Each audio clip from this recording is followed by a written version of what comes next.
آپ نے حضرت عمر سے فرمایا عمر تیرے زمانے میں ایک شخص آئے گا، اس کا نام ہوگا اویس، اس کا قبیلہ ہوگا مراد، اس کی شاخ ہوگی کرن، اس کا رنگ ہوگا کالا، قد ہوگا درمیانہ، اور ایک سفید نشان اس کے جسم پر ہوگا۔ جب وہ آئے تو تم اس سے دعا کرانا، علی تو بھی کرانا، عمر تو بھی کرانا، اور میں قسم کھا کے کہتا ہوں کہ اویس جیسوں سے دنیا بھر جائے تو عمر و علی کے ایک بدن کے بال کے برابر نہیں، لیکن اس کے ذریعے سے ایک پیغام آگے پہنچانا تھا۔ تو حضرت عمر اور حضرت علی حیران ہو کر دیکھنے لگے کہ ہمیں کہا جا رہا ہے کہ اویس سے دعا کروائیں، وہ ہم صحابی وہ تابعی۔ تو آپ نے فرمایا اس نے ماں کی ایسی خدمت کی ہے، جب وہ ہاتھ اٹھاتا ہے تو اللہ ہاتھ واپس خالی موڑتا ہی نہیں۔ یہ پیغام پہنچانا تھا کہ ماں باپ کے آگے جھکو۔ جس دیش میں آپ رہتے ہیں یہاں کام کی رفتار بہت تیز ہے، ماں باپ اگر موجود ہیں تو کم ہی خوش نصیبوں والے ہیں جن کو کچھ اولاد کی خدمت ملتی ہے، ورنہ دیواروں کے ساتھ ہی زندگی گزر رہی ہوتی ہے۔ تو عمر رضی اللہ عنہ جب خلیفہ بنے تو ہر سال حج کرتے تھے، ہر سال ان کو ڈھونڈواتے۔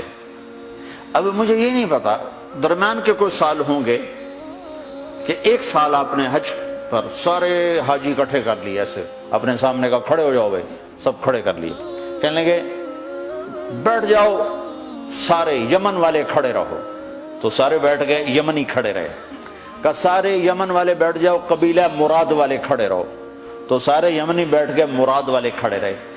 اس سال میں یمن گیا جماعت میں تو اویس کرنی کے گاؤں گیا، ان کی جگہ پیدا ہوئے، جو ان کا قبیلے کے لوگوں سے ملا، اس علاقے سے گزرا، دیکھا کہ اچھا یہاں وہ ہستی پیدا ہوئی تھی۔ خشک پہاڑ ہیں، بالکل خشک پہاڑ۔ پھر آپ نے کہا مراد والے بیٹھ جاؤ، قرن والے کھڑے رہو، تو صرف ایک آدمی باقی بچا۔ تو آپ نے اس سے پوچھا تم قرنی ہو؟ کہ جی ہاں۔ اویس کو جانتے ہو؟ کہ جانتا ہوں، میرا سگا بھتیجا ہے، میرے بھائی کا بیٹا، لیکن وہ تو تھوڑا پاگل سا ہے، آپ اس کا کیوں پوچھ رہے ہیں؟ تو عمر رضی اللہ تعالیٰ عنہ رونے لگے، کہا وہ نہیں، تو پاگل نظر آتا ہے۔ پھر آپ نے پوچھا کدھر ہے؟ آیا ہوا ہے حج میں؟ ہے؟ کہ جی ہے۔ کدھر ہے؟ کہ جو اونٹ چرانے نکلا تھا عرفات کی طرف۔ تو حضرت عمر نے حضرت علی کو ساتھ لیا اور دوڑ لگائی اور پہنچے عرفات کی طرف، تو دیکھا تو ایک آدمی ایک کیکر کے درخت کے نیچے نفل پڑ رہا اور اونٹ اس کے چاروں طرف چل رہے۔ تو یہ دونوں حضرات بیٹھ گئے، تو انہوں نے اویس نے محسوس کیا کچھ آ گئے لوگ، تو انہوں نے نماز مختصر کر دی، سلام پھیرا۔ تو حضرت عمر نے پوچھا کون ہو بھائی؟ کہا جی مزدور ہوں۔ کہا تیرا نام کیا ہے؟ کہا جی اللہ کا بندہ۔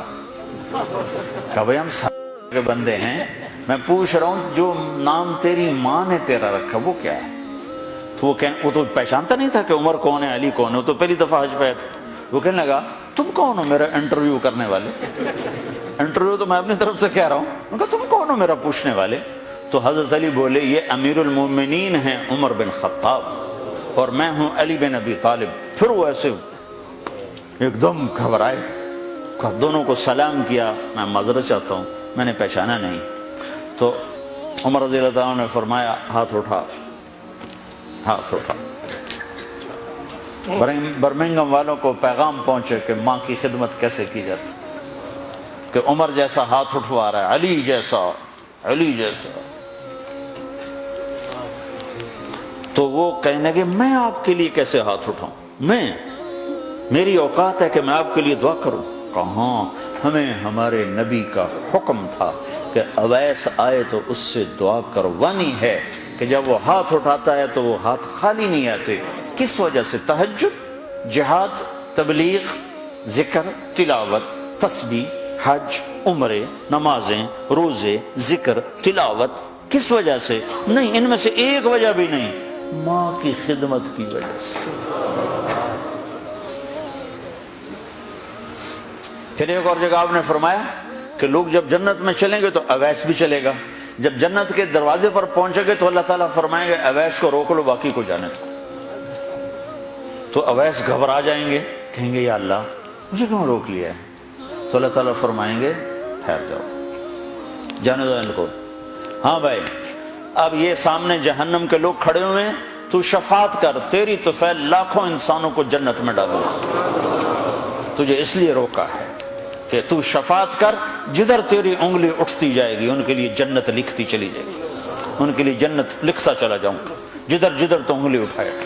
صرف پونڈ ہی سب کچھ نہیں، مائیں بھی بہت کچھ ہے۔ صرف پونڈ ہی سب کچھ نہیں ہے، باپ بہت کچھ ہے۔